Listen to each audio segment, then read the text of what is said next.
초실절은 예수님이 죽으신 날이 1월 니산월이라고도 하는 1월 14일 날 죽으셨어요. 근데 1월 14일 날이 6월절 어린 양을 잡는 날이에요. 그러니까 6월절 어린 양을 잡는 날 예수님도 십자가에서 죽으셨어요. 예수님 십자가에 죽으신 건 낮에 죽으셨어요. 그런데 6월절 어린 양을 잡은 거는 3시간 뒤인 저녁 6시 해질녘에 잡거든요. 근데 그 해질녘은 이스라엘 사람들한테는 그 다음 날의 시작이에요. 14일 날 밤 6시면 이 세상 사람들이 쓰는 달력으로는 14일이거든. 근데 이 사람들은 15일의 시작. 그래서 15일로 말하는 거예요. 6시 해질녘에 시작해서 그 다음 날로 가거든요. 그러니까 15일의 시작이 14일 6시. 그래서 예수님이 14일 날 죽으셨는데 14일 날 해질녘에 어린 양을 잡아서 문림반과 문설주에 피를 바르니까 14일 날이 끝나는 때 15일이 시작하는 점에 어린 양을 잡아서 바르는 거예요. 그래서 예수님이 십자가에서 죽으셨을 때 그것이 패스오버, 죄와 사망의 권세에서 그 피로 우리를 건지신 것처럼 이스라엘도 죄와 사망이 지나가는 6월절 패스오버이 일어났던 거죠. 그런데 그 다음 날이 무슨 날이었어요? 안식일이었어요. 그 안식일에 예수님은 무덤에 그냥 계셨어요. 그리고 나서 안식일 다음 날, 주일이죠. 안식일 다음 날이. 근데 예수님이 부활하신 날은 안식일 다음 날 새벽 6시가 되겠죠. 6시로 시작하니까 6시. 해가 뜨는 6시 그때에 뜨자 안식일이 지나자마자 막달라 마리아가 무덤에 제일 먼저 갔을 때 돌이 옮겨져 이미. 그러니까 돌이 옮겨지는 그 안식일 다음 날 해 떠서 막달라 마리아 가기 그 전에 예수님은 부활하신 거예요. 그래서 예수님이 요나 표적 외에는 보여주지 않겠다 한 것처럼 예수님이 3일 밤낮을 똑같이 어두운 가운데 있으셨다라는 거예요. 그러니까 우리가 세례를 받는 것, 노아 방주에서 그 물로 심판을 받는 것, 이런 게 다 뭘 가르쳐주는 거라고요? 우리의 구원을 가르쳐주는 표다라고 생각하시면 돼요. 그러니까 예수님을 통해서 우리가 구원을 받는다. 그거를 예표하는 거예요. 우리가 물에 세례를 받는 거, 요단강에서 예수님이 세례를 받은 것도 다 그런 것들을 지금 가르쳐주고 있는 것이죠. 그래서 육체의 더러운 것을 제하여 버리고 이제 예수 그리스도 안에서 우리가 믿는 사람이 다 되어지게 하여 주신다라는 거죠. 예수님을 믿고 이제 무교병의 말씀을 먹는 사람들이 이스라엘이 되어지기 위해서 출애굽을 하죠. 그 출애굽을 할 때 나와서 3일째 되는 날, 그러니까 안식일 다음 날 만난 게 홍해예요. 실제로 예수님이 죽으시고 부활하신 그날 니산 14일 날 저녁, 그러니까 15일 날 시작점에 죽으셨고 그리고 3일 날 부활하셔서 그 다음 날 안식일, 그 안식일 다음 날, 그러니까 3일째 맞죠? 그러니까 15, 16, 17일 이렇게 될 수 있어요. 그렇죠? 그 3일째 되는 날 예수님이 부활하셨어요. 요게 바로 초실절의 의미예요. 3일째 되는 날, 안식일 다음 날 뭘 하라 그래요? 자, 레위기 23장 10절로부터 14절까지 말씀. 이 레위기 23장은 7절기가 다 기록되어져 있는 장이에요. 자, 10절에서 14절 함께 봉독합니다. 이스라엘 자손에게 고하여 이르라. 너희는 내가 너희에게 주는 땅에 들어가서 너희의 곡식을 거둘 때에 위선 너희의 곡물의 첫 이삭 한 단을 제사장에게로 가져갈 것이요. 제사장은 너희를 위하여 그 단을 여호와 앞에 연납되도록 흔들 때 안식일 이튿날에 흔들 것이며 너희가 그 단을 흔드는 날에 1년 되고 흠없는 수양을 번제로 여호와께 드리고 그 소제로는 기름 섞은 고운 가루 에바 10분 1을 여호와께 드려 화제를 삼아 향기로운 냄새가 되게 하고 전제로는 포도주 흰 4분 1을 쓸 것이며 너희는 너희 하나님께 예물을 가져오는 그날까지 떡이든지 볶은 곡식이든지 생이삭이든지 먹지 말지니 이는 너희가 그 거하는 각처에서 대대로 지킬 영원한 규례니라. 이것이 초실절의 규례예요. 첫 번째로 고리 추수의 첫 이삭 한 단을 드리는 의식을 하라 그래요. 이때가 초실절이 뭐냐면 고리 추수의 첫 시작이에요.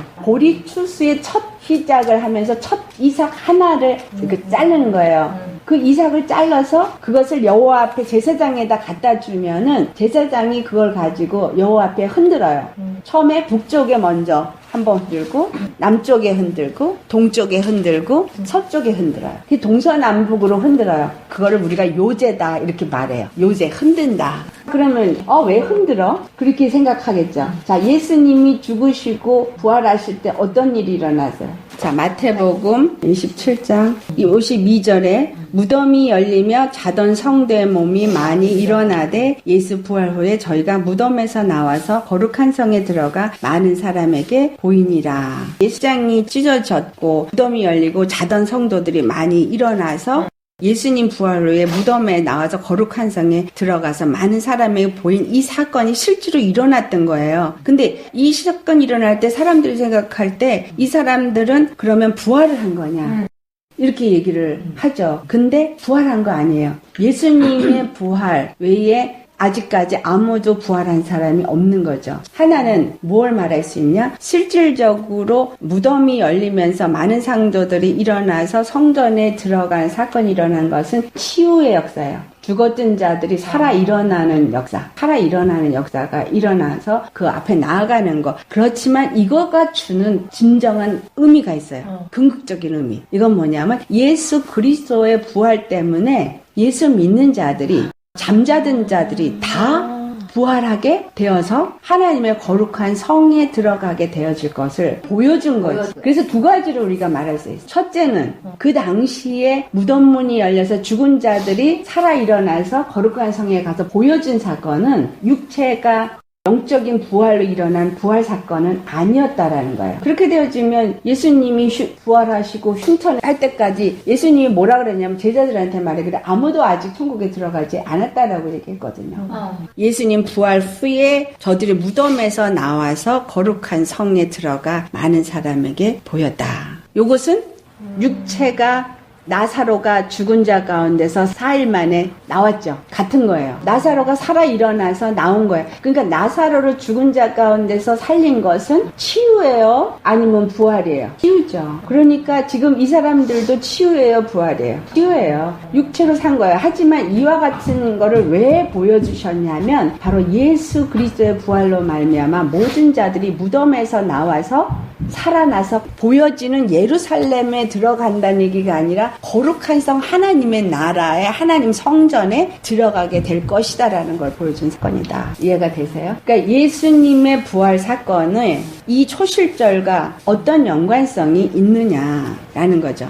그러니까 이 초실절이 주는 의미는 바로 예수님이 죽으셨을 때 오늘 우리가 지금 본 성경 구절 분명히 휘장이 찢어졌죠. 뭐라고 되어져 있어요? 휘장이 찢어졌다고만 돼 있어요. 땅이 진동하며 바위가 터지고 무덤이 열리고 쉐이킹이 일어났어요? 안 일어났어요? 쉐이킹이 일어난 거예요. 자, 요제는 뭐예요? 이게 흔드는 거가 쉐이크잖아요. 네. 뭐가 쉐이크인 거야? 땅이 진동을 한 거예요. 그러니까 주님이 북쪽으로, 남쪽으로, 동쪽으로, 서쪽으로, 동서남북이 천지가 진동을 하는 거예요.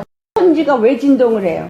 사단의 권세가 다 무너지는 거지. 죽으시고 부활하실 때 그 생명의 권세는 사망 권세를 완전히 진멸을 시키는 쉐이킹이 일어난 거예요. 그 이스라엘이 모든 것들이 너무나 의미가 있어요. 그러니까 동서남북 사방 천지 이 세상 전체가 흔들림이 일어나는 건 세상을 지배하는 세상 임금 마귀가 진멸을 받았으니까 예수님의 부활로 인해서 진멸을 받았으니까 쉐이킹이 일어난 거예요. 그러면서 일어난 일이 뭐예요? 휘장이 찢어지고 바위가 터지고 무덤에서 사람들이 일어나는 역사가 일어난 거예요. 이거는 실질적으로 그 당시에 일어난 일이지만 앞으로 예수님의 부활과 같이 우리도 다 부활하게 될 것을 이그샘플로 보여준 사건인 것입니다. 그래서 요제로 이렇게 흔드는 것은 바로 예수님이 이 세상의 권세를 흔드셨다라는 거예요. 무너뜨린 거예요. 만지 바위가 깨지고 무덤이 열렸다라는 얘기는 그러니까 막달라 마리아 갔을 때 무덤에 돌이 움직여진 거는 부활 사건과 함께 무덤 문이 열린 거예요. 자, 나사로를 예수님이 치유할 때 돌을 옮겨라. 나사로야 나오라. 그러니까 메인체로 나왔던 사건. 그게 예수님이 부활하시고 나면 모든 성도가 그렇게 될 것을 먼저 보여준 사건인 거예요. 예수님이 가보니까 부활하셨을 때 누가 옮기지도 않은데 거긴 돌이 많은데요. 그 안에다가 사람을 뒀다가 다 썩은 년에 그 뼈만 추려서 박스에다가 이렇게 하얀 박스에다가 집어넣어서 거기다가 모셔놔요. 그러니까 그 돌무덤 하나에 온 가족의 실신이 다 들어갈 수가 있어. 거기 이렇게 돌판이 있어요. 그 위에다 먼저 실신을 얹어놓고 그 시체가 다 썩잖아요. 그러면 나중에 뭐만 남아요? 뼈만 남아. 그럼 박스에다가 넣어서 한쪽에다 넣고 그 다음에 다른 사람 죽으면 또 그렇게 하고 그러면서 이 돌 무덤이 되어지고 바깥에는 돌로 막아놔요. 예수님 당시에 돌 무덤이 가벼운 돌이 아니라 혹여라도 예수님 시체를 훔쳐갈까봐 무거운 돌을 갖다가 해놓고 도처를 세웠단 말이에요. 그럼 이게 무슨 말을 하고 있느냐? 다 의미가 있는 거죠. 무덤은 나올 수가 없는 시체가 썩는 내가 풀풀 나는 게 무덤이에요. 우리 인생이 죄로 말미암아서 전부 어디에 있어요? 사망 권세 아래에 있어. 그래서 무덤 속에 갇힌 자인 거예요. 사망 권세 아래 갇힌 우리들이 예수님이 그 사망 권세를 짊어지고 그 무덤으로 들어가셔서 우리의 사망을 그 몸에 짊어지셨어요, 먼저. 그런데 그 돌을 옮기신 거야. 이 돌이 뭐예요? 뭘 상징할까, 돌은 그럼? 우리에게 죄와 사망의 그 권세를 가지고 사망을 요구하는 건 로마서 6장 23절에 죄의 값은 사망이라고 말한 율법이에요. 율법의 돌이 우리로 하여금 무덤 속에 갇힌 자가 되게 한 거예요. 근데 그 돌을 옮기신 거예요. 율법의 값을 지불하신 거예요. 그래서 율법의 값을 지불하시고 율법에서부터 우리로 자유하며 나올 수 있게 해주신 거예요. 죄와 사망의 법에서 자유하며 나올 수 있게 해주신 거예요. 그래서 그 돌을 옮겨진 것이 예수님의 부활 생명이다. 땅이 진동하고 요동을 하면서 돌을 옮기신 것은 바로 율법에서부터 우리가 나올 수 있게 하려 주신 건데 그것은 바로 예수님의 부활 생명이 사망 권세를 진멸하고 부활하심으로 인해서 우리를 율법의 요구에서부터 자유함을 얻게 하여 주신 것이다 라는 거죠. 무엇으로 죄를 깨달아요? 죄를 깨닫는 것. 율법으로 깨닫잖아. 율법이 없으면 죄가 죄인지를 모르잖아요. 그러니까 로마서 3장 20절에 율법으로는 죄를 깨닫게 하려 함이라. 그러니까 죄를 깨닫고 나니까 죄의 종이 되어질 수밖에 없다는 거를 알게 되어지잖아요. 그러니까 율법이 나를 죄의 종이 되게 한 거지. 이 땅에 사는 모든 사람들은 율법은 육체의 예법이에요. 그래서 육체를 가진 모든 사람들은 율법 앞에 종노릇을 할 수밖에 없게 되어져 있었다라는 거죠. 그거를 예수님이 오셔서 율법의 죄를 그 몸에 짊어진 거예요. 그리고 율법을 다 갚아 버리셨어요. 근데 그 율법이 무엇이냐라고 했을 때 예수님이 오셔서 하신 말씀이 있어요. 그게 마태복음 22장에 나와요. 이제 율법사가 와서 예수님한테 물어봅니다. 어떤 것이 큰 계명이냐? 그러니까 두 가지를 말해요. 37절로부터 40절까지 하는 말씀을 보면은 내 마음을 다하고 목숨을 다하고 뜻을 다해 주 너의 하나님을 사랑하라. 이게 첫째 계명이고 둘째는 내 이웃을 내 몸과 같이 사랑하라. 10계명의 1계명부터 4계명까지는 하나님을 사랑하되 내 마음을 다하고 목숨을 다하고 뜻을 다해서 주 너의 하나님을 사랑하라는 거예요. 5계명부터 10계명까지는 내 이웃을 내 몸과 같이 사랑하라는 이 말에 다 들어가 있어요. 그래서 이것이 바로 율법과 선지자의 강령인 거예요. 이 일을 예수님이 십자가에서 다 하신 거예요. 십자가에서 뭐 하셨어요?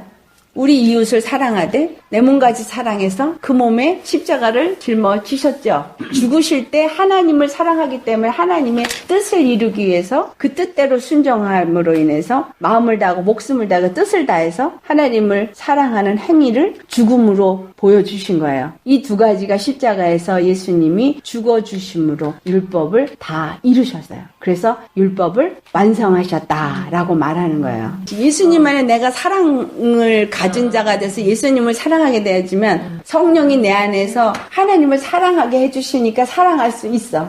그리고 성령이 내 안에서 이웃도 사랑할 수 있게 하니까 사랑할 수 있어요. 절대로 우리 육으로는 이 율법을 이룰 수가 없어요. 그런데 사람들은, 율법주의자들은 자기네들이 이 율법을 이루려고 노력을 하니까 예수님이 오셔서 이 독사의 자식들아, 왜 율법은 죄를 깨닫도록 주신 건데 나는 할 수 없어요. 나는 죄인이에요라는 걸 깨닫고 예수 그리스도 메시아를 기다리게 하려고 준 건데 너희들이 율법을 내가 행함으로 인해서 의롭다라고 생각하니 이거는 마귀가 주는 생각이다라는 거죠. 그래서 독사의 자식들아 이렇게 얘기한 거예요. 우리는 할 수 없어. 그러니까 우리는 율법을 지키려고 절대로 노력하면 안 돼요. 그러니까 율법은 나를 죄 있는 걸 깨닫게 하니까 예수님 나는 죄인이에요. 난 할 수가 없어요. 도와주세요. 나는 예수님 없이는 절대 이거 할 수 없어요. 근데 율법을 지키지 않으면 안 되는 법이잖아. 그러니까 예수님이 율법을 완성했기 때문에 내가 예수님과 하나가 되어져서 예수님의 영으로 인도함을 받고 예수님 안에 거하면 그게 가능하다라는 거야.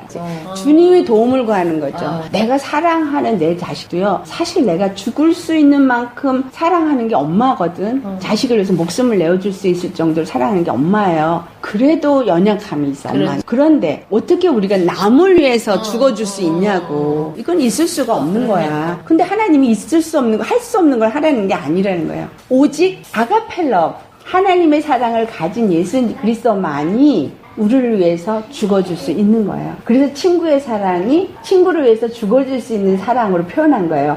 그는 우리의 친구거든. 그러니까 예수님은 우리 아버지도 되시고 남편도 되고 친구도 되고 우리를 그 피로 낳았으니 아버지예요. 그렇지만 우리하고 또 혼인을 엔게이지를 했으니까 신랑 예수님이에요. 하지만 우리와 함께 하면서 주님의 일을 이루기 때문에 친구라고 말하는 거예요. 그리고 우리가 양이기 때문에 우리를 이끄시니까 목자라고도 말하는 거고 성경에서 하고자 하는 정말 말하고자 하시는 게 무엇이냐라는 거는 하나님이 다 하신다라는 거예요. 그걸 아셔야 돼요. 하나님이 처음부터 계획하실 때부터 사람에게 아무것도 의를 기대하지 않았어요. 요한복음 2장 가보세요. 우리가 뭔가를 해드리려고 하는 그 자체가 문제인 거예요. 요한복음 2장 24절, 25절. 예수님은 그 몸을 저에게 의탁치 아니하셨으니 이는 친히 모든 사람을 아시니요. 사람을 다 아셔요. 그래서 친히 사람의 속에 있는 것을 아심으로 사람에 대하여 아무의 증거도 받으실 필요가 없음이니라. 예수님을 증거하고 예수님을 전한다 생각하시나요? 아니에요. 사람은 사람에게 아무것도 하나님을 의지하지 않아요. 요구하지 않아요. 착각하지 마세요. 사람은 할 수 없어. 왜? 사람은 이 아내가 본성이 죄인이어서 절대로 하나님을 알 수도 없고 증거할 수도 없어요. 우리에게 기대하는 건 뭐예요? 준 은혜 누려라. 준 사랑 받아라. 하늘에로라 내가 너를 편히 쉬게 하리라. 그런데 예수 믿고 나니까 더 힘든 거예요. 순종도 내가 하는 게 아닌 거예요. 순종도 성령님이 내 안에서 하게 하시니까 순종이 되는 거죠. 자, 내가 노력해서 순종이 되어져요? 아니요. 예수님을 사랑하면 순종하겠어요? 안 하겠어요? 사랑하는 애인한테 뭔가 해주고 싶어요? 안 해주고 싶어요? 해주고 싶으니까 열심히 뭐를 저 사람을 즐겁게 해줄까 막 생각하면서 하죠. 내가 순종해야 되니까 해야 돼. 이래요? 아니에요. 사랑하니까. 이해가 되세요? 순종은 사랑이 바탕이 되어질 때 되어지는 거지 노력으로 순종되어지는 게 아니에요. 사무엘상 15장 22절에 순종이 제사보다 나았다는 말씀을 아셔야 돼요. 제사는 하나님을 두려워하면서 이렇게 안 하면 내가 벌을 받으니까 죄를 깨닫고 또 가서 해준 거지만 순종은 내가 너무 사랑하고 예수님이 나의 구원이고 이것밖에는 구원의 길이 없고 이것만이 나에게 사는 길이니까 그냥 살게 해주신 게 감사해서 그냥 그게 좋아서 그냥 그 길로만 막 가는 거. 이게 순종이에요.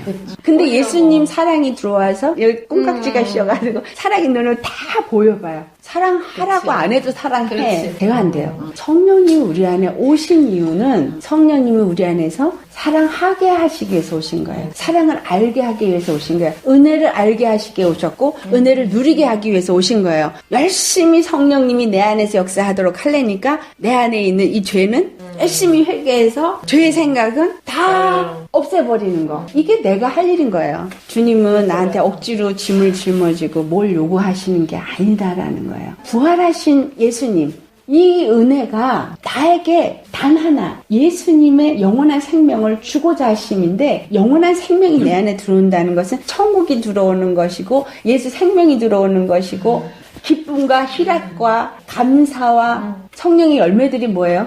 그게 내 안에 들어오는 거예요. 예수님이 오셔서 바리새인들한테 왜 독사의 자식이라고 얘기했냐. 왜 너희는 손가락 하나도 들려고 하지 않으면서 사람들에게는 더 무거운 짐을 짊어지게 하느냐. 이 얘기를 한 거예요. 그렇지. 교회가 성도들한테 무거운 짐을 그냥 짊어지라는 거야. 계속. 아니요. 예수님 안에서 그 은혜를 늘 감사하고 늘 느끼고 늘 누리면서 사는 사람은 항상 얼굴이 행복한 거예요. 우리가 예수님하고 엔게이지를 했어요. 약혼을 했어. 그러면 약혼을 한 신부는 신랑 올 때까지 뭐만 하면 돼? 열심히 시작만 하면 돼요. 마사지하고 결혼식 날을 위해서 웨딩 드레스를 갖다가 만들고, 그렇죠. 웨딩 드레스를 만드는 게 뭐예요? 의의 옷을 우리가 자꾸 입는 거예요. 기도해서 자꾸 더러운 거는 없애버리고 하나님의 의를 덧입고 믿음의 의의 삶을 사는 거. 그것이 바로 신부로서 준비할 일인 거예요. 마사지하고 목욕하고 뭐 퍼퓸 탕에 들어가서 향기로운 몸으로 만들고 이런 거 하는 거. 그 퍼퓸이 뭐예요? 예수님의 생명의 향기를 내가 물에 잠겨서, 무슨 물? 말씀의 물에 잠겨서 그 생명으로 채우고 생명의 향기를 내 안에서 풍기게끔 말씀의 생명이 내 안에서 역사되어지는, 그게 믿음의 삶이에요. 믿음의 삶이 교회 가서 충성하는 게 믿음의 삶이 아니다라는 거죠. 아, 이 첫 이삭을 흔드는 게 예수님이 죽으시고 부활하면서 이렇게 사망 권세를 무너뜨리고 승리하신 거였구나. 그래서 보리 이삭 첫 단이에요. 보리 이삭 첫 단. 이스라엘의 추수 때의 첫 추수 거예요. 자, 이게 그럼 무엇을 의미하나? 자, 예수님이 바로 첫 열매죠. 고린도전서 15장 20절. 시작. 그러나 이제 그리스도께서 죽은 자 가운데서 다시 살아 잠자는 자들의 첫 열매가 되셨도다. 첫 열매. 자, 그런데 이 보리 추수의 첫 열매예요. 이건 무슨 말을 하느냐? 예수님이 마지막 때에 오신 것은 이제 추수하기 위해서 오신 거예요. 이스라엘에 오셨어요. 자, 이스라엘에게 오신 건 보리가 누구를 말하는 거예요? 보리로 뭘 만들어요? 보리떡을 만들어요. 그러니까 보리떡을 만드는 보리를 추수하는 거예요. 그 이삭을 가르면 보리 가루가 되고 보리떡을 만들 가루가 되어져요. 자, 예수님이 무교병으로 오셔서 무교병으로 만들 보리를 추수하는 첫 이삭이 된 거예요. 그래서 예수님이 부활하시면서 첫 이삭이 되어졌기 때문에 이제 우리가 예수님을 믿는 사람들이 모두가 보리로 추수가 될 수 있는 거죠. 근데 육체적으로는 첫 번째 예수님이 오셔서 복음을 증거한 게 유대인이에요. 이 보리 이삭이 되어진 예수님은 사실상 유대인만의 구원이 아니라 이방인의 구원도 의미하는 첫 부활이지만 그때 당시엔 유대인에게만 복음을 전했기 때문에 이 보리는 유대인들을 상징한다라는 걸 아시면 돼요. 자, 유대인들에게 오셔서 먼저 유대인들에게 복음을 전하셨어요. 보리 추수는 영혼 구원의 추수 역할을 하시는 거예요. 그런데 문제는 때 당시에 오셔서 추수를 했을 때 정말 유대인들이었냐? 12 제자는 유대인이었지만 그렇지 않은 사람도 있었다라는 거예요. 요한복음 4장을 가보세요. 요한복음 4장은 누구를 만난 사건을 기록한 이야기냐면 바로 사마리아의 수가라는 동네에 가서 사마리아 여인을 구원한 사건이 기록된 거예요. 그러니까 이 사마리아 여인은 이스라엘 백성이지만 어떤 자냐면 잃어버린 양이에요. 예수님이 귀신 들린 딸을 둔 수로보니게 여인이 왔을 때 나는 이스라엘의 잃어버린 양에게 보냄을 받았다. 무슨 말이냐면 이스라엘 중에서 죄와 그 사망의 권세 안에서 고통하는 사람들에게 보냄을 받았다 이 말이에요. 이 수가성의 이 여인은 사실상은 이스라엘 10지파 중에 속했던 사람이에요. 하지만 아수르가 침공을 해가지고 그때 당시 사마리아라는 이 지역에 있는 사람들은 혼혈아들이에요. 다 아수르 사람 이방과 혼탁해져서 더럽혀진 사람들이에요. 그래서 유대인들은 이 사람들을 개로 취급을 했어. 그러니까 잃어버린 양은 바로 유대인에게 볼 때는 더럽혀진 자들입니다. 누구에 의해서? 세상 사람들에 의해서. 그리고 예수님이 그 당시에 그 땅에 왔을 때 예루살렘 근처 땅에서는 어떤 사람들이었어요? 세리, 창녀, 병든 자 이런 사람에게만 가셨어요. 바리새인이나 사두개인이나 서기관들한테 안 갔단 말이에요. 잃어버린 양은 바로 죄인들이었어요. 예수님이 지금 누구를 추수하고 있는 거야? 죄인으로서 고통하는 자들. 이런 사람들을 추수하러 오신 거라는 사실이에요. 의인을 부르러 온 것이 아니라 죄인을 부르러 왔다. 기억하세요. 자, 이 여자를 이제 예수님이 만나서 하다 보니까 이 여자가 이제 예수님을 알았어. 이제 이 메시아인 줄 알았어. 그러니까 이 여자가 메시아인 줄 알고 동네에 가서 전해요. 와, 보라. 이 여자가 물동이를 버려주고 동네 가서 사람들에게 나의 행한 모든 일을 말한 사람이 있다. 와, 보라. 이는 그리스도가 아니냐. 메시아 아니냐. 메시아가 왔다. 와, 봐라. 내가 메시아를 만났다. 이 여자가 메시아를 만난 거야. 무슨 말이에요? 추수가 된 거죠. 그리고 나서 예수님이 하신 말씀을 우리가 읽어보셔야 돼요. 자, 34절, 35절, 36절까지.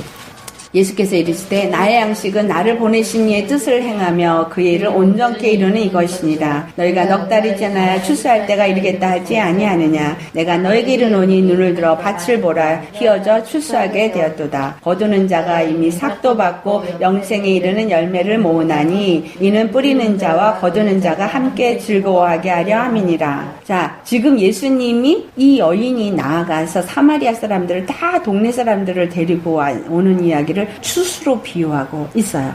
예수님이 오신 이유는 바로 이 추수를 위해서 잃어버린 양들에게 보냄을 받아서 이제 추수를 하러 오셨다라는 얘기를 하고 있죠. 그리고 추수할 때가 이르러서 지금 희어져 다 추수할 때가 되었다라는 거예요. 이렇게 고통하는 이 수가성 여인처럼 죄 가운데서 고통하는 사람들이 있고 죄인들이 메시아를 기다리고 있죠.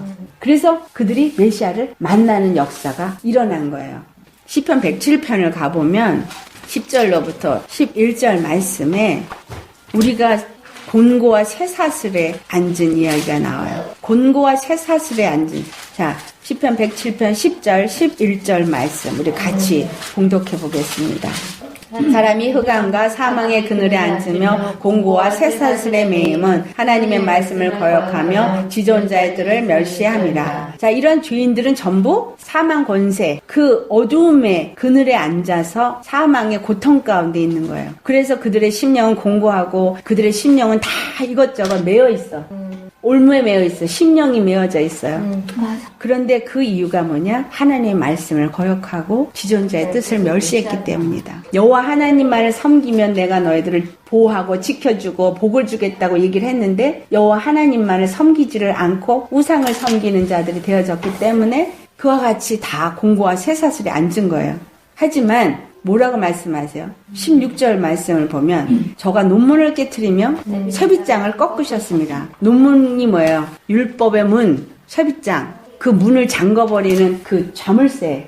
예수님이 부활하시면서 그 돌을 옮기신 것이 바로 율법의 논문을 깨트리고 쇠빗장을 꺾으신 거예요. 이렇게 꺾으시고 어떻게 해요? 그들이 그 사망의 음보의 고통에서부터 부르짖어요. 19절 20절 시작. 이에 저희가 그 근심 중에서 여호와께 부르짖음에 그 고통에서 구원하시되 저가 그 말씀을 보내어 저희를 고치사 위경에서 건지시는도다. 그들이 그 흑암의 고통에서 주님께 부르짖어 나를 살려주셔 구원자를 구하는 거야. 메시아를 구한 거야. 이 사마리아의 수가성 여인이 얼마나 메시아를 구하고 기다렸냐 이거예요. 예수님이 그 많은 사람 중에 수가성 여인에게 찾아갈 정도로 그는 그 고통과 공고함 속에서 메시아를 기다리고 기다렸던 여인이었다는 거예요.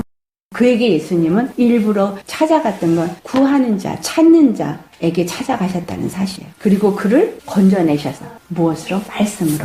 예수님이 말씀으로 우리 가운데 오셨어요. 그 말씀이 내 안에 들어올 때 뭐가 되어야 되는 거예요? 구원의 기쁨을 누릴 수 있는 자가 되어져야 하는 거예요. 그리고 위경에서부터 어디서부터? 여기 위경이라고 됐지만 원어에는 무덤이에요. The grave. 무덤에서부터 우리를 건져내셨다. 예수님이 무덤에 갇히셔서 우리를 무덤에서부터 나오게 하여 주시는 부활의 첫 열매, 첫 이삭이 되어지셨다라는 사실이에요. 너무나 감사하죠. 초실절은 뭐라고 말하냐면 이것이 첫 열매이기 때문에 첫 열매에 헌금을 내라고 가르쳐놨어요. 교회에서. 이거 절대로 아닙니다. 그래서 첫 월급은 몽땅 교회에 가져다 바쳐야 된다라고 가르쳐놨어요. 교회에서는 돈을 필요로 하니까 그렇게 가르쳐놓은 거예요. 이것이 의미하는 의미는 첫 이삭이 되신 예수님이 하나님 앞에 드려짐으로써 그에게 속한 많은 자들을 구원하시는 것을 말하고 있다라는 거예요. 로마서 8장 29절을 찾아보세요. 이것은 예수님이 맏아들이 되셔서 많은 자들로 하나님의 형상을 본받게 하기 위함이다 라는 거예요. 같이 봉독합니다. 하나님이 미리 아신 자들로 또한 그 아들의 형상을 본받게 하기 위하여 미리 정하셨으니 이는 그로 많은 형제 중에서 맏아들이 되게 하려 하심이니라. 자, 어떻게 맏아들이 되셨어요? 첫째 아들로 오셨잖아. 그래서 첫째 아들로 피를 흘리신 거야. 하나님의 첫째 아들은 이스라엘이 첫째 아들이라고 그랬죠. 출애굽기 4장 12절에. 그래서 첫째 아들은 이스라엘 장자라 그랬어. 근데 그 장자를 위해서 예수님이 십자가에서 맏아들로 죽으셨어요. 그래서 예수님이 죽으시니까 어떤 자들이 그 안에 속해 있는 자들, 하나님을 아는 자들이 그 아들의 형상을 본받아서 예수 그리스도의 형상을 다시 회복하도록 하기 위해서 맏아들이 되셨다라는 거예요. 첫 열매가 되어지고 첫 이삭이 되어진 거, 이것은 예수님이 부활하심으로써 그의 형상을 다시 입고 부활할 수 있는 자가 되게 하기 위함이다라는 거죠. 야고보서 1장 18절 보세요. 세 번째로 우리가 예수 그리스도 안에서 첫 열매가 될 수 있는 거예요. 야고보서 1장 18절 봉독합니다. 그가 그 조물 중에 우리로 한 첫 열매가 되게 하시려고 자기의 뜻을 쫓아 진리의 말씀으로 우리를 낳으셨느니라. 자, 피조물 중에서 우리가 첫 열매가 된대. 피조물이 하나 둘도 아닌데 첫 열매예요? 첫 이삭에 그 이삭이 몇 개나 달렸어요? 많이 달렸죠. 그러니까 그 한 첫 이삭 하나를 딱 뜯었는데 그 이삭에 많이 달린 거야. 그러니까 이 이삭을 흔드는데 여기에 지금 많은 이삭들이 같이 다 흔들리는 거야. 그러니까 예수님이 부활하신 거에 속한 믿음의 사람들은 또 예수님이 흔들렸을 때 같이 흔들어주는 거야. 예수님이 죽으시고 부활하셔서 우리에게 하늘의 권세를 주셨어요. 그러니까 예수님이 사단의 권세를 진멸하시고 요동케 하는 것처럼 우리도 그 권세를 가진 자들은 이 땅을 요동케 하는 자인 거예요. 누가복음 10장 19절 말씀. 뱀과 정갈을 밟으며 사단의 권세를 진멸하는 권세가 예수 이름으로 우리에게 주어졌어요. 그래서 예수님이 흔들을 때 그 예수님 안에서 우리도 예수님께 속한 자라면 우리도 첫 이삭이 되어지는 거예요. 이게 예수님의 이삭 안에 속해 있을 때. 자, 그것을 요한복음 15장을 가보면 나는 참포도나며 너희는 가지니. 그래서 예수님이 참포도나무 우리는 가지야. 그래서 다른 말로 여기는 이삭으로 표현하고 저기는 포도나무로 표현하고 어디는 금촛대로 표현하고 하지만 다 같은 의미로 교회를 의미해. 또 어디는 몸으로 표현해. 예수님은 머리고 우리는 각 지체다. 그러니까 예수님이 부활하셨을 때 나는 예수님 안에 속하면 나도 부활한다. 이 땅에서 예수님께 속하도록 믿음 생활을 하는 게 중요한 거예요. 어떤 사람이 예수님께 속한 자예요? 예수님 십자가에 죽은 것 같이 죽은 자. 예수님이 생명으로 사는 것처럼 생명으로 사는 자. 그가 그의 몸이 된 자요. 그의 교회가 된 자요. 그가 흔든 이삭 속에 붙어있는 알맹이. 알곡인 거예요. 쭉정이는 다 떨어져. 예수님 안에 내가 딱 붙어서 생명으로 이 땅에 살다 보면 주님이 언제 오시든 상관없어요. 내일 오시든 1년에 오시든 10년에 오시든 내가 믿음으로 잘 유지만 하면 나는 그냥 예수님한테 붙어있으니까 그냥 올라가는 거예요. 그런데 요제를 흔들었는데 그걸 드릴 때 1년 되고 흠없는 수양을 번제로 드리라. 그러면서 소재 기름 섞은 고운 가루 에바 10분의 2를 해라. 요거 이삭 두 단위에요. 둘의 의미는 히브리 언어에서 이 알렙베트, 베트가 이인데 이 의미는 하나님의 아들을 상징해요. 그들은. 그리고 둘은 증인을 상징해요. 하나님의 아들로 이 땅에 오셔서 충성된 증인으로 고운 가루 에바 10분의 2가 되어지신 걸 말한다라는 거예요. 레위기 23장 14절 말씀에 예수님 앞에 이 이삭을 갖고 올 때까지, 그러니까 첫 보리 추수 이삭을 갖고 와서 제사장에 요제를 드리기 전까지는 떡도 먹지 말고 볶은 곡식도 먹지 말고 생 이삭도 먹지 말라. 이 보리 추수가 되어질 때 이거를 미리 내가 따서 먹지 말아라 이 말이에요. 무슨 말이에요? 예수님이 첫 부활에 들어가는 이때부터 시작이다라는 거예요. 모든 것이. 그 전 것은 다 아니다는 거예요. 자, 요한복음 10장을 가보세요. 7절, 8절. 그러므로 예수께서 다시 이르시되 내가 진실로 진실로 너에게 말하노니 나는 양의 문이라. 나보다 먼저 온 자는 다 절도요 강도니 양들이 듣지 아니하였느니라. 자, 양의 문, 구원의 문이 되시는 예수님 전에 먼저 온 자들이 있다라는 거예요. 먼저 온 자들은 다 절도요 강도다. 그러니까 그 이전에는 아무것도 먹지 말라. 이건 예수님의 첫 이삭으로 요제로 드려지는 그 이후에만 너희는 먹어야 된다라는 거예요. 그러니까 예수님이 이 땅에 오신 그때부터 추수가 시작이 되어진 것이지 그 전에는 하나님이 아무것도 추수하지 않았다. 무슨 말을 하고 있는 거예요? 율법으로는 구원을 얻을 수 없다. 이 말을 하는 거예요. 먼저 온 게 율법이잖아요. 이스라엘은 율법으로, 그래서 바리새인들은 율법을 지킴으로, 서기관들은 율법을 잘 알므로 의롭다함을 얻고, 사두개인들은 선한 행위를 행함으로써 의롭다함을 얻는다라고 말하고, 근데 예수님이 온 후에 추수가 이루어지고 있고 예수님으로부터 시작되어졌다라는 걸 우리는 알아야 합니다. 그래서 십자가의 복음으로만 구원의 문이 되어지고 구원이 이루어지게 된다. 이게 굉장히 중요한 사실이에요. 자, 우리 마지막으로 초실절에 이스라엘 백성이 있었던 이 역사 속에서 있었던 참 정말 신비한 하나님이 이런 걸 통해서 다 말하고 있는 것들을 나누고 마치도록 할게요. 이스라엘의 역사 속에서 노아 홍수가 일어나고 새날이 시작되어질 때가 니산 이때와 같은 날이다라는 것이 이스라엘 사람들이 주장하는 거예요. 분명히 6월절은 예수님이 출애굽에 줬는데 노아는 창세기에 일어난 일인데 어떻게 그렇게 생각을 하냐. 창세기 8장 4절에 이제 보면은 7 months라고 나오죠. 창세기 8장 4절 한번 보세요. 7월고 그달 17일에 방주가 아라랏산에 머물렀으며 이 7월이 언제냐면 바로 새로 달력을 준 니산 날이라는 거예요. 옛날 올드 달력으로는 7월이고 뉴 달력으로는 1월이야. 같은 날이에요. 17일. 예수님이 부활하신 날 17일. 또 이 사람들이 안식일 다음 날 이 첫 초실절을 요제로 드리는 날 17일. 같은 날이에요. 이 노아 방주가 이제 홍수가 끝나고 아라랏산에 이제 머물러서 드디어 새 나라가 시작되어지는 시작점. 아멘. 자, 예수 그리스도가 죽으시고 부활하면서 추수가 이루어지면서 하나님의 이제 새 나라가 시작되는 시점. 아라랏산의 노아 방주가 머무는 시점 같다라는 거예요. 그러니까 지금 이게 무슨 의미를 주고 있는지를 감이 오세요? 자, 출애굽기 12장 2절을 가보시겠어요?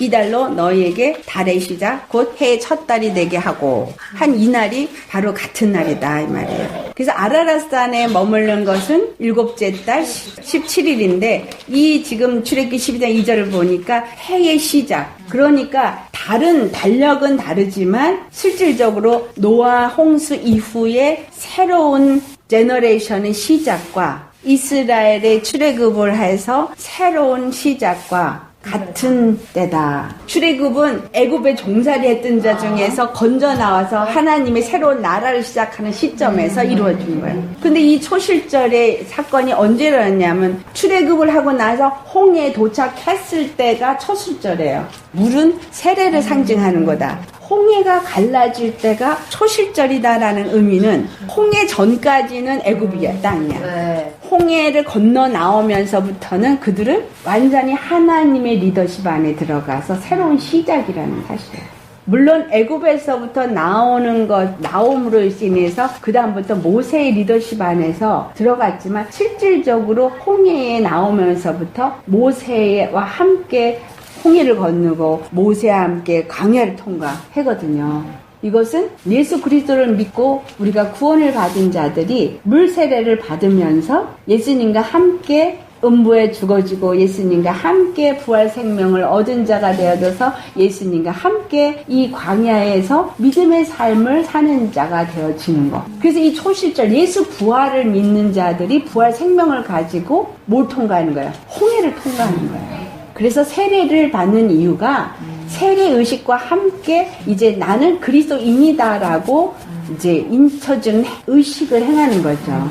우리 시작은 예수님이 시작은 죽으셨을 때 나의 시작이 이루어져요? 아니면 내가 예수님과 함께 죽고 예수님의 생명을 가진 자로서 영접했을 때 이루어져요? 영접했을 때. 그럴 때는 예수 생명으로 생명이 내 안에 들어왔을 때.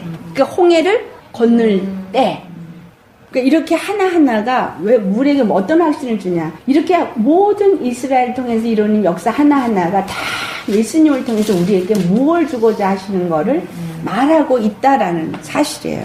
아, 이 초실절이 주는 의미가 이렇게 엄청나구나.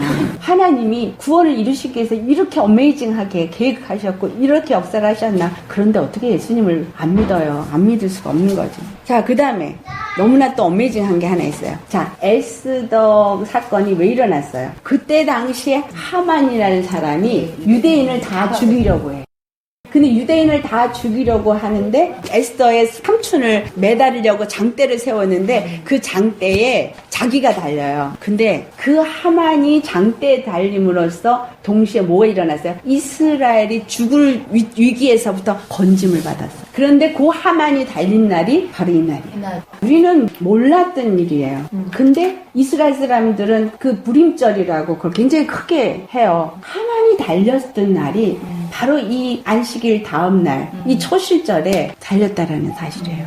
근데 그 하만이 장대에 매달린 게 누가 장대에 매달린 거야? 유대인을 죽이려고 했던 사단인 거야. 예수님이 십자가에서 부활하시면서 누가 죽어버렸어?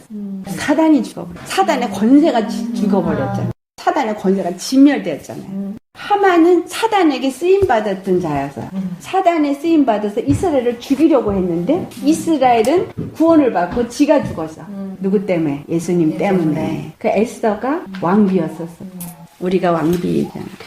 우리로 인해서 누가 장대에 매달려야 돼, 이제는? 사단이 장대에 매달려야 돼요. 내 안에 있는 죄성은 내가 아니에요. 사단이야. 그러니까 이 사단 열심히 못 박아야 돼. 내 안에서 나를 자꾸 이렇게 찌르게 하는 거, 전갈이 쏜다 그랬죠. 전갈이 쏘는 거예요. 죄가 자꾸 날 쏘잖아요. 죄의 사람이 자꾸 날 괴롭히는 거지. 그러니까 이거 뱀을 밟고 전갈을 밟는다는 거는 예수 이름으로 이 죄를 못 박는 거하고 똑같은 얘기예요. 자, 이제 아시겠어요? 이 초실절이 정말 우리에게 주는 게 얼마나 기가 막힌 건지 이걸 알아야 돼요. 이 절기가 그래서 굉장히 우리에게 많은 감동을 주고 많은 것들을 깨닫게 해요. 내가 초실절에 열매가 되어진다라고 생각하시지 않았죠. 아, 내가 부활의 소망을 갖고 그런 사람들이 그래서 이제 주일날, 안식일 다음날 주일에 모이는 거예요. 컨그리게이션, 거룩한 성회로 모이는 거지. 안식일 다음날. 그러니까 안식일 다음날에 뭐야? 7일 다음날. 7일 다음날, 8일. 할례도 8일. 안식일 다음날. 그러니까 우리가 언제 예수님 안에 쏙 들어가냐? 8일. 이 땅에 있는 동안에 안식을 누리는 거예요. 그러니까 이 땅에 있는 동안에 예수님 안에서 우리가 안식을 누리면서 살다가 8일에 이제 영원히 안식에 들어가는 거. 안식일 다음 날이 갖고 있는 이렇게 큰 의미가 있어요. 우리 다음에 이제 77절을 할 텐데 77절도 너무 은혜돼요. 그러니까 절기에 유대인들이 하는 그 식으로 막 뭐 하는 거 그거 아니야. 내가 이제 예수님 안에서 정말 이렇게 누리는 거, 이게 지금 초실절을 지키는 거예요. 안식일을 지키는 거, 6월절 지키는 거, 무교절 지키는 거, 이게 뭔지 이제 아시겠죠? 그래서 뭐 초실절에 가가지고 뭐 하나씩 들고 막 흔들고 막 이러면서 초실절 지켰다고. 이 의미가 뭔지는 하나도 모르고. 이제 감사가 절로 나오겠죠? 우리 예수님 앞에 감사의 기도하시고. 기도하시겠습니다.